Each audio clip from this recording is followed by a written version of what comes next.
سلام بچه ها، چطورین؟ بریم با هم این تاپر شیر خوشگل دوبادی رو درست کنیم. سلام، من هیلده عقیلی زاده هستم. خوش اومدید به چنل یوتیوب من. خوشحال میشم که چنل من رو سابسکرایب کنید و من رو به دوستانتون معرفی کنید. لایک یادتون نره، چون که یک عالمه آموزش های متفاوت و خوبی رو براتون در نظر گرفتم.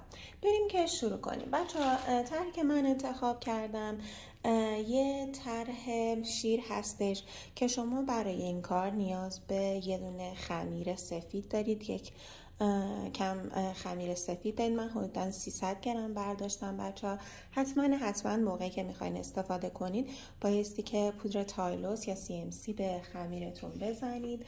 تمام قسمت ها رو بچه‌ها تیکه به تیکه هر موقعی که میخواین کارتون رو انجام بدین حتما بایستی که CMC یا تایلوس رو به کارتون اضافه بکنید. بعد از اینکه این کار رو انجام دادین، اولا هم که بایستی که دستتون کاملا تمیز باشه و با دستمال کاغذی دستتون رو خشک کرده باشین. بعد شروع میکنید به کامل ورز دادن و اینکه خمیرتون رو باز میکنید. اندازه طول کاری که من در نظر گرفتم کاغذ آچار هستش که شما هم میتونید طبق همون چاپ بکنید. بچه من این خمیرم رو باز میکنم به اندازه همین کاغذ آچار تا شما ببینید. بچه ها با بردنه شروع میکنید به باز کردن. بهتر هستش که قطر کارتون تقریبا 8 میلیمتر باشه. حالا بایستی که بیاین و دور تا دور کارتون رو شروع بکنید به قیچی کردن.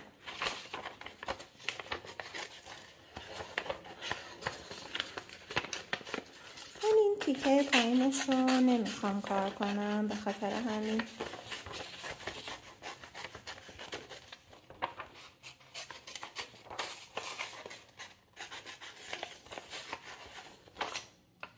بچه من این کار رو باریدم، گذاشتم روی خود کارم و حالا شروع میکنم. شما میتونید با سر ابزار PME یا مداد یا حالا هر چیز دیگه شروع بکنید و تمام قسمت ها رو بکشید. بچه نکته مهمی که وجود داره این هستش که شما بایستی که از چشم ها همیشه شروع بکنید.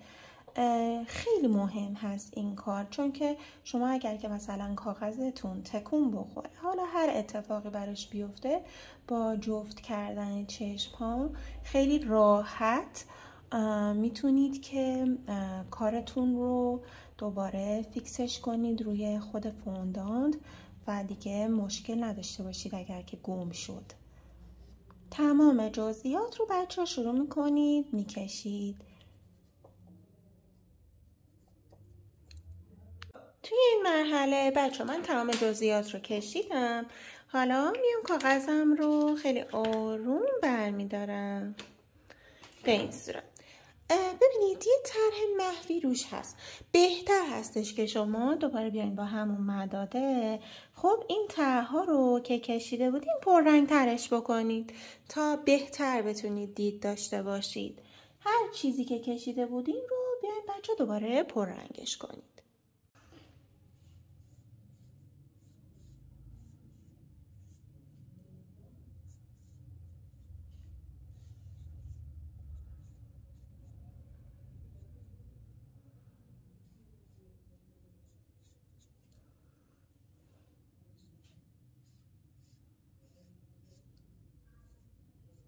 تمام جزئیات رو همونطوری که میبینید بایستی که اضافه کنید.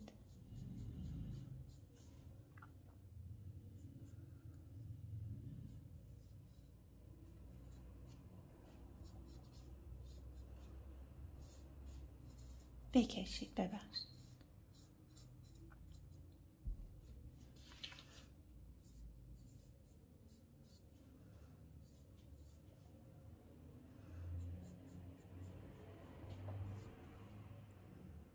حالا بعد از اینکه طرحتون رو کشیدین با یه دونه کاتر بایستی که بیاین دور تا دورش رو جدا کنید.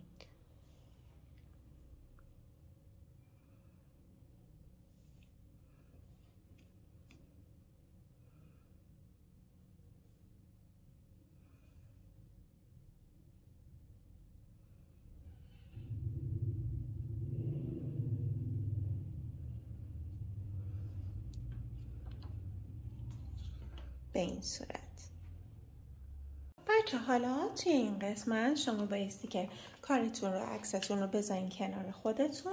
نیاز به یه دونه براش دارین که یکم بتونین کارتون رو یا خیس بکنین یا اینکه نیاز به یکم چسب فوندانت دارید.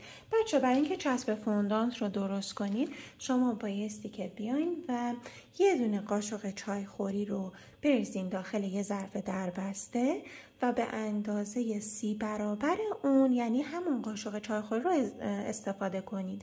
30 تا دونه قاشق چایخوری به ازای همون یه دونه قاشق چایخوری CMC بهش آب جوش اضافه بکنید و بعد هم بسنید، بذارید بمونه. بعد از اینکه گذاشتید یک شبانه روز بمونه، چسب شما آماده هستش که بعد هم میتونید داخل یخچال ازش نگهداری بکنید. خب توی این مرحله شما هم میتونید آب استفاده کنید، هم میتونید چسب فوندانت استفاده کنید، هیچ فرقی نمیکنه. داخل این مرحله بچه ها همونطور که گفتم من یک مقداری چسب فوندانت برمیدارم و شروع میکنم به جایگذاری اجزای صورتش. بچه من همیشه اجزای اصلی رو اول از همه درست میکنم. سعی کنید که قطر کارتون زیاد باشه. ببینید وقتی کاری رو درست میکنید، قسمتهایی رو میخواین اضافه بکنید، باید که قطر کارتون زیاد باشه. خیلی کم بچه ها بر ندارید و دقیقاً شکل خودش درست کنید. میتونید روی خود این کاغذ بیسه بذارید، ولی خب من میترسم که سیاه بشه، به خاطر همین این کار رو انجام نمیدم. روی کار خودم این کار رو میکنم. ببینید به این صورت جایگذاری میکنم. بعد از اینکه گذاشتمش شروع میکنم با ابزارم قشنگ فیکسش میکنم، حالتش رو درست میکنم به این صورت که فرم بینیش و سوراخ‌های بینیش رو کاملا در بیاریم. ببینید به این شکل. بالاش رو هم یکم فشار میدم همونطور که داخل طرح اصلی دارید میبینید. حتما بچه ها قطر کارتون زیاد باشه، این رو در نظر داشته باشید. خب حالا میرم برای مرحله بعدی. همونطور که گفتم شما میتونید روی خود همین کاغذ بیستون اندازه کارتون رو درست کنید. ببینید به این شکل. خب و بعد که درست کردین بیاین جایگزین کنید روی اینجا. حتما هم زیرش رو یا چسب فوندانت بزنید یا یک مقداری آب. قطر کارمون زیاد باید باشه. این رو خیلی تاکید میکنم که حتما انجام بدین. بچه توی این مرحله وقتی که این رو گذاشتین دوباره بیاین قشنگ جایگذاریش میکنین با فشار ابزارتون. بینیش رو یک کمی میارین بچه روی خود این کار. ببینید یک کمی نیازی نیستش که زیاد این کار رو انجام بدین. بعد شروع میکنید این خطایی که روی خود اینجا هستش رو آروم آروم ایجاد میکنید دونه دونه.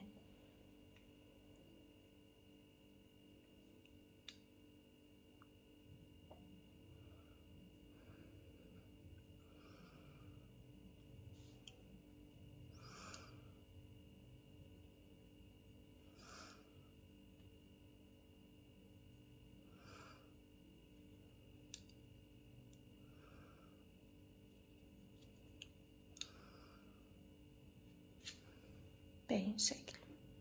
سراغ سمت دیگه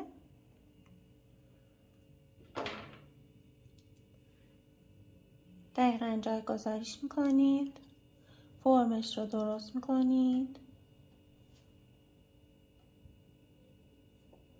بینی رو یه ذره بچه تکونش میدید میارینش بالا که روی این دوتا قرار بگیره. این دو قسمت هم به هم میچسبونید به این صورت. و بعد دوباره شروع میکنید تمام خطایی که روی کارتون هستش رو ایجاد میکنید. بچه سعی کنین قرینه انجام بدین، یعنی این خطا رو ببینین چطوری هن. شما هم به صورت قرینه این کار رو انجام بدین.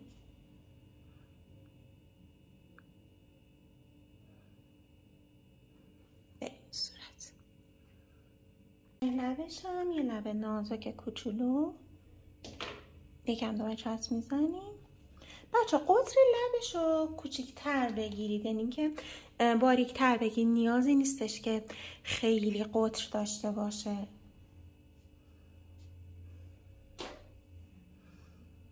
چرا؟ چون که عقب تره بچه ها.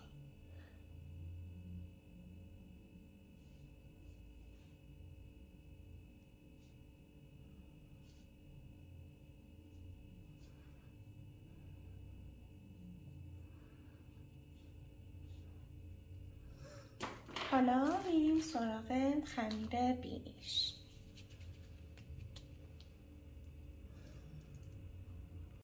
بینیش بایستی که به این صورت بذارین روی بیسیک کارتون، یا اینکه روی خود کار اصلیتون دوباره بیاین دقیقاً این قسمت رو بچه ها، این جایی که چروک خورده تا بالای بینی فرمش هم درست کنید.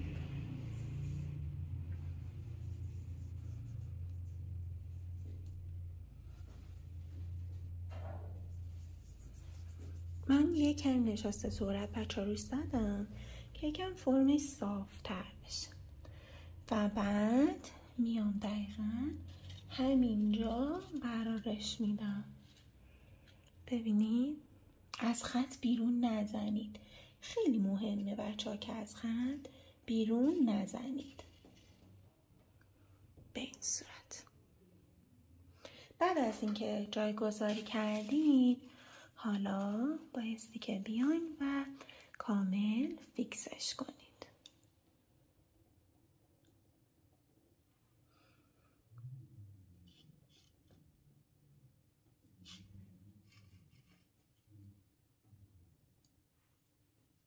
به این صورت. بعد از اینکه بچه ها این کار رو کردین و بینیش رو گذاشتین بایستی که بیاین خطایی روی بینی رو بکشید. یه دونه خط صاف بود که من میکشم و این خطایی که این شکلی از هر دو طرفش هستش. بچه من عکس رو خب براتون آخر ویدیو میذارم که اگر خواستید برید از روش کپی کنید اسکرین شات بگیرین و بتونید که کپی کنید.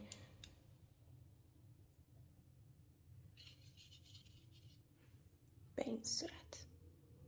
بعد از این که بینی رو خطاش رو ایجاد کردیم بایستی که بیاین چشما رو درست کنید. من همیشه پلکا رو جداگونه درست میکنم و بعد چشم رو جدا، ولی شما میتونین کلا چشم رو روی خودش در بیارین. من پلکا رو درست میکنم. بعد اینکه بایستی که ظریف باشه ولی قطرش زیاد باشه. ببینید از گوشه بایستی که قطرش زیاد باشه. به این شکل اینطوری. یکم چسب فوندانت میزنم بالای چشمش تا پلک بالای چشم رو بچسبونم. به این شکل. دیدین؟ حالا پلک پایینی چشم رو هم به همین صورت قرار میدم. خیلی مهمه که بچه ها ببینید این از روبرو این شکلیه، خب از کنار اینطوریه.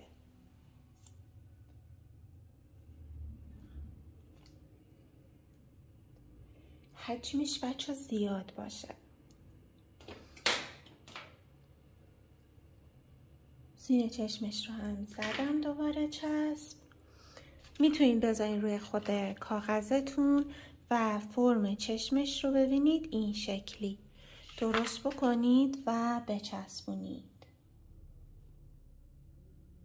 به این صورت ایستاده باید باشه. میبینید؟ این شکلی.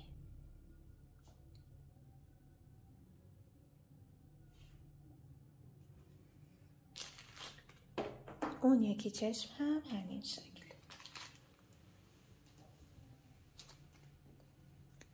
بچه این یکی رو نگاه کنید، ببینید اینجا رو یه ذره برجستگی داره خب و این پلک رفته این زیر.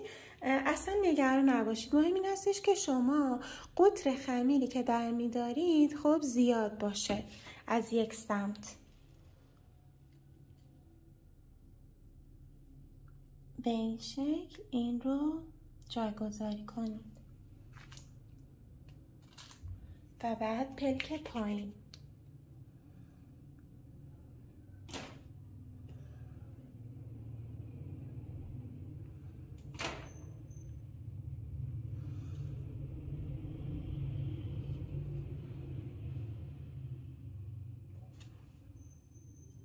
خب حالا میریم سراغ خمیرای بالای چشمش.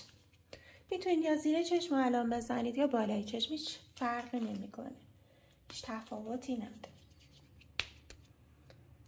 خب دوباره بچه من کارم میارم به این شکل، میبینم زیاده، خمیرم رو باز کمتر میکنم، دوباره میذارم بالای خود پیشونی این. ببینید فاصله بین پیشونی و این برجستگی که اینجا هستش. دوباره یکم نشاسته زدم روش، یکم صافش کردم، اگر که جای انگشت روش مونده باشه چسب میزنم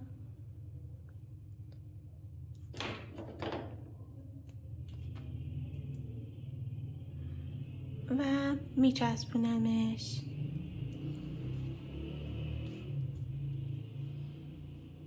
فرمش رو دوباره درست کنم.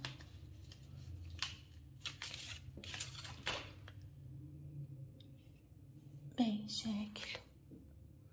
یه ذره زیاده، من کمترش میکنم، خمیر زیادی برداشته بودم.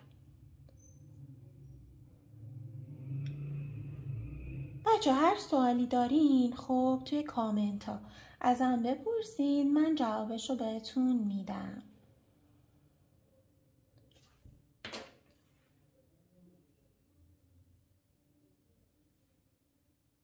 خب به این شکل این خمیر اینجا هم درست شد. خب حالا نکته‌ای که بچه ها وجود داره این هستش که این قسمت خمیر خب بایستی که یک کمی خب باریک‌تر بشه نسبت به اینجا. اینجا خمیر توپل‌تره، ببینید این قسمت خمیر ما توپل‌تره، هر چقدر رو به انتها رفته خب باریک‌تر شده.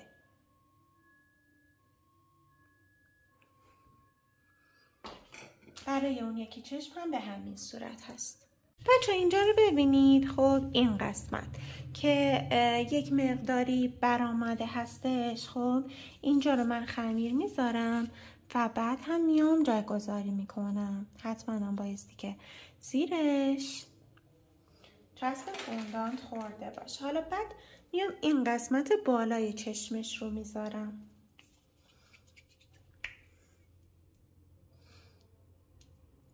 ببینید روی این کارم دوباره میام این قسمت رو فرمش رو درست میکنم، اینجایی که اینطوری قرار میگیره به این شکل، از کناره چشم تا از کنار این رد بشه و بیاد بالای اینجا اینطوری. حالا همین خمیر رو برمیدارم، یه ذره دوباره چسب فوندانت روش رو با یکم نشاسته صاف میکنم و خیلی آروم میام جایگذاری میکنم. دوباره هم دقت کنید که این خمیر انتها، دوباره بچه من خمیرم زیاده، یکم کمش میکنم. چرا بچه خمیرم زیاد میاد ولی روی خود عکس اصلی نه؟ و اینکه من میخوام این کناره ها رو بخوابونم. ببینید اینجاها رو میخوام نازک کنم ولی این قسمتی که بالای چشم قرار میگیره نمیخوام نازک باشه و خب این خیلی نکته مهمیه. ببینید به این صورت دقیقا میام جایگذاری میکنم. بعد هم که گذاشتم میام خمیرش رو میگذارم، چشم رو باز میکنم اگر که بسته شده باشه و بعد نگاه کنید این خطایی که اینجا خورده میام این خطاش رو هم ایجاد میکنم. میتونید با ابزارتون یکم فشار بدین تا اون حجیم بودنش رو نشون بدین.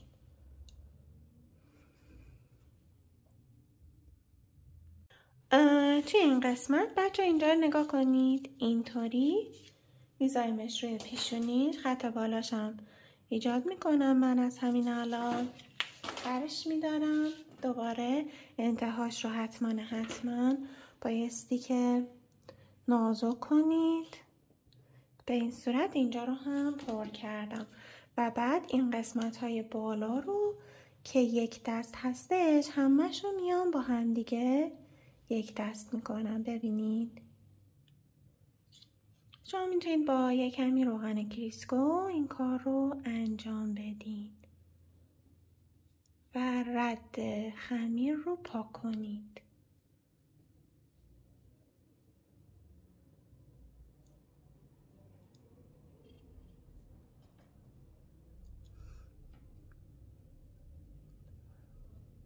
خب این قسمت هم که موهاشه، من جاشو در بردم که بدونم کجاست. خب حالا میام قسمت لپاش.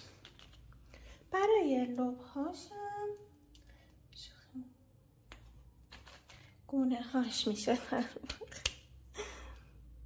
شروع میکنیم بچه ها به این شکل. ببینید روی خود کارتون خب فرمش رو درست کنید دقیقاً از زیر پلک پایینی به این صورت. میبینید دقیقاً هر جایی که خالی هستش این قسمت رو قرار میدین. دوباره اگه خمیرتون زیاده کمش میکنین. چرا؟ چون که اطرافش رو بایستی که نازک کنید. بچه این نقش برجسته خیلی به کارتون میاد. قشنگ میتونید روی خود کیکاتون بچسبونید. خیلی کار جالبی هستش. اگر که بتونید دقیق در بیارید واقعا بهتون کمک میکنه. خب من اومدم و این رو هم جایگذاری کردم. مراقبم هستم که داخل چشم نرم. خب یه کمی بچه اینجا برجسته است. میبینید این قسمت برجسته است، این کناره ها نه. این کناره ها رو یه ذره نازک میکنم به این شکل. مراقبم هستم که چشمم بسته نشه. و بعد خمیرها رو قشنگ هل میدم به سمت بالا. بعد هم دو تا دونه خط داره. خب این دوتا، این و این دوتا رو میام ایجاد میکنم. یکیش که هست اون یکیش. بعد هم میچسبونمش کامل به بینی. میتونید یه کمی ابزارتون بچه بزنید به روغن کریسکو، با آب هم میتونید، ولی با آب بزنید بعد وقتی که خشک شد بس خیلی تمیز کار کنید. ولی روغن کریسکو خیلی بهتر هستش. خب من چشما رو هم باز کنم.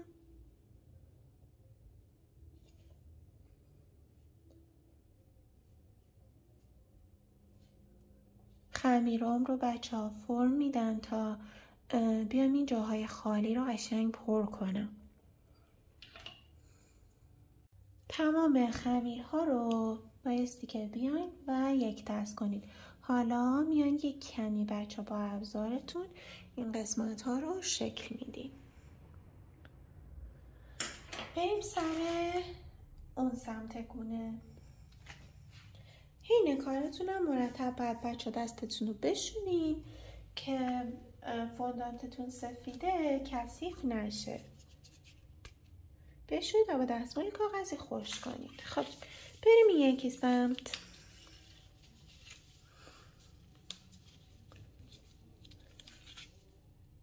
به این شکل. خمیرم زیاده چون خیلی پف کرده.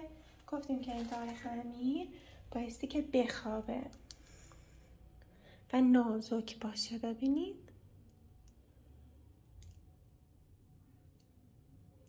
فرم خمیرم رو درست میکنم، یکم نشاسته روش میزنم که بتونم راحت کار کنم و رد انگشتم روش نمونه. بعد میام این قسمتی که خالی مونده رو کامل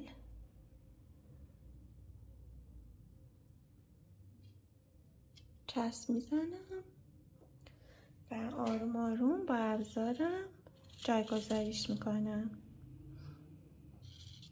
ببینید به هم چسبوندم. حالا دیگه بچه ها این خط پلک رو هم دیگه میام و کامل میچسبونم به اینجا، جزئی از بینی بشه.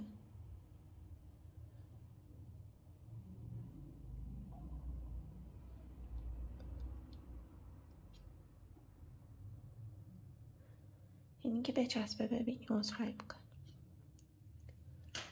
خب این فاصله های بین چشما رو خب این قسمت و این قسمت 2 تا تیکه خمیر کوچیک باید بردارین و دوباره این قسمت ها رو هم پر کنید. من الان چشما رو نمیگذارم، میذارم که کامل همه جا رو که انجام دادم یه کمی خودشو بگیره کار من و بعد میام اون عنبیه و مردمک چشما رو میذارم.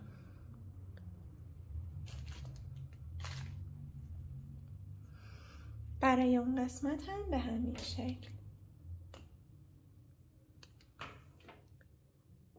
دوباره میذارم داخلش،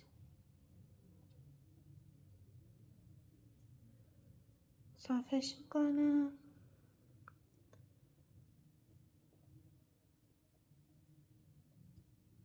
اگه خطی روشه میکشم.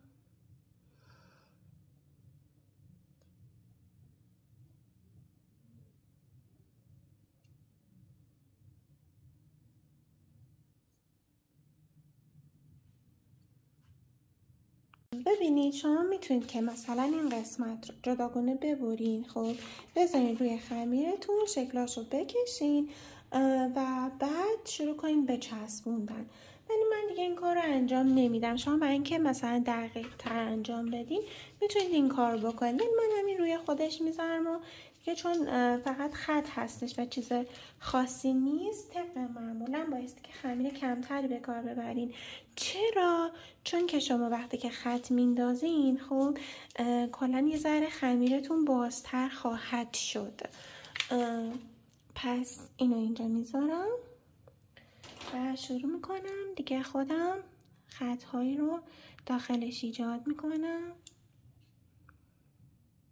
و میچسبونم زیر خود کارم.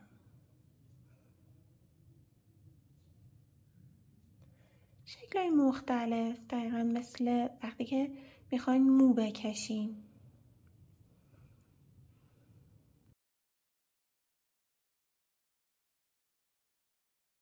حالا برای چشماش دقیقا اندازه چشمای خودش میاین با خمیر برمیدارین، فرمش رو درست میکنین، جایگذاری میکنین و بعد قرارش میدین با یک مقدار چسب فوندانت داخل خود کارتون.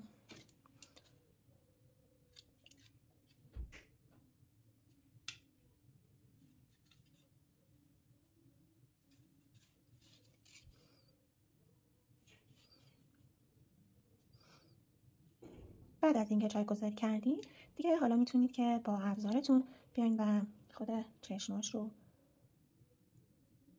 درست کنید و مردمکش رو در بیارین. به ابزار سرگرد بچه‌ها این کار بکنید. اون دیگه شما دقیقاً به همین صورت دوباره من میام و درست کنم، جایگذاری میکنم.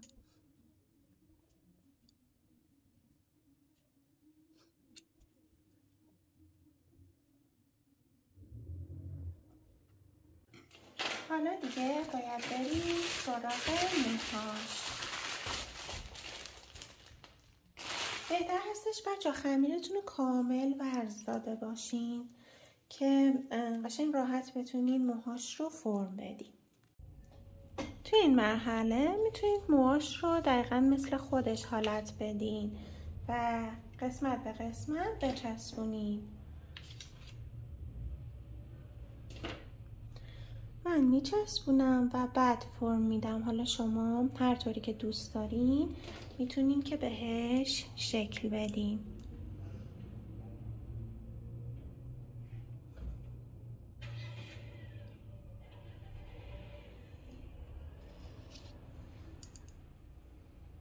به این صورت داریم شما اینطوری اول بیان خطای روش رو بکشین و بعد بیان فرمش بدین، زیرش رو چسب فوندانت بزنید و بعد بچسبونید. تمام قسمت ها رو به این صورت.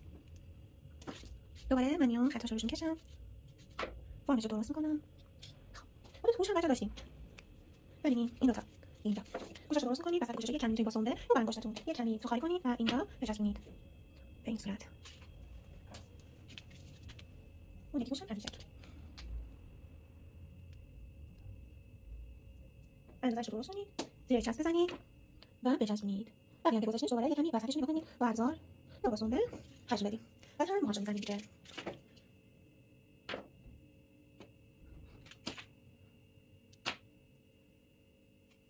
بهتر هست بچه‌ها اون قسمتایی که مثلا موهای بزرگتری داره اون قسمت‌ها رو اول بچسبونید و بعد مثلا اون کوتاها رو بچسبونید.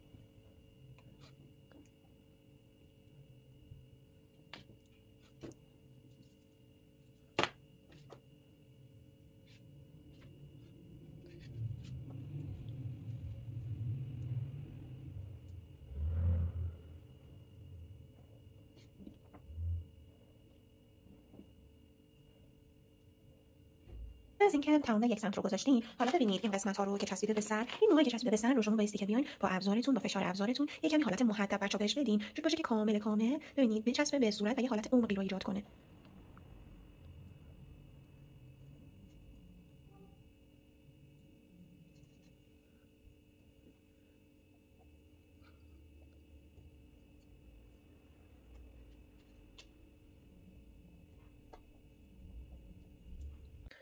بازم شروع می‌کنیم و چسب فوندانت می‌زنیم و دوباره دونه به دونه همه موها رو می‌چسبونیم.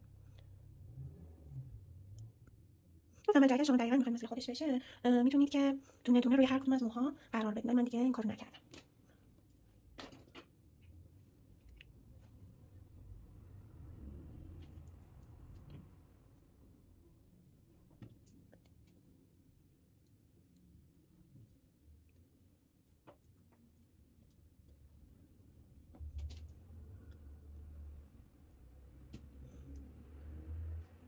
خب به این شکل شما بایستی که دوباره بیاین و این خطا رو به اینجاها وصل کنید و بعد هم با رنگ‌های پودری یا ژله‌ای رنگش کنید. اینکه کارتون یکم موند و خشک شد، یکم محکم شد، میتونید با یکم رنگ پودری و یه دونه براش 4-3 بچه من رنگ همین خودش میزنم، رنگ توسی میزنم، مشکی و توسی و اینا میزنم.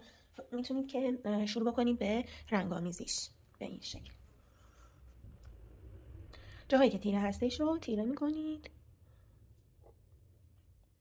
میتونید بچه‌ها رنگتون رو یه کمی بعد کم رنگش کنید. چطوری؟ یه براش که کاملا تمیز هستش رو بزنید داخل خود همون رنگ مشکیتون و بعد روی دستمال اضافاتش رو بگیرید. به این صورت شما میتونید که رنگش رو کم رنگ کنید. تمام سایه ها رو مطابق با عکس میتونید که رنگ‌آمیزی کنید.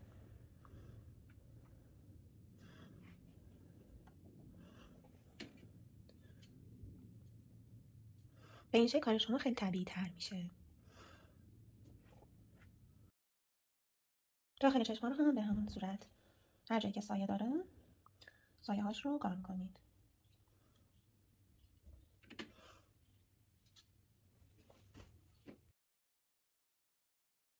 بعد از اینکه این کار کردین، حالا با یه براش بزرگتر مثل شماره 5 یا 7 شروع میکنید. خب این سری سایه هایی که حالا بزرگتر هستن، جاهای بیشتری و سایه میخوان و با اون براش انجام میدید تا کارتون شکل زیباتری به خودش بگیره.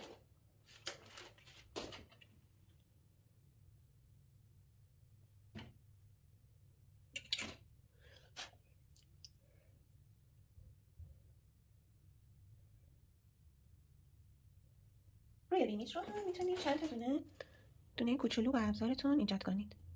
ببینید به این شکل.